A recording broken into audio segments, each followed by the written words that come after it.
ಕಾಯಕವೇ ಕೈಲಾಸ ಅಂದರೂ ಬಸವ, ಅದರಂತೆ ನಡೆದರೂ ನಡೆದಾಡೋ ದೈವ.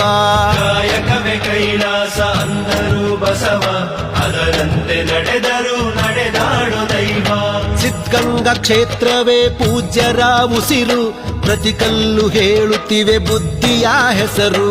ಸಿದ್ಧಗಂಗಾ ಕ್ಷೇತ್ರವೇ ಪೂಜ್ಯರ ಉಸಿರು, ಪ್ರತಿ ಕಲ್ಲು ಹೇಳುತ್ತಿವೆ ಬುದ್ಧಿಯ ಹೆಸರು. ಕಾಯಕವೇ ಕೈಲಾಸ ಅಂದರೂ ಬಸವ, ಅದರಂತೆ ನಡೆದರೂ ನಡೆದಾಡೋ ದೈವ. ಕಾಯಕವೇ ಕೈಲಾಸ ಅಂದರೂ ಬಸವ, ಅದರಂತೆ ನಡೆದರೂ ನಡೆದಾಡೋ ದೈವ.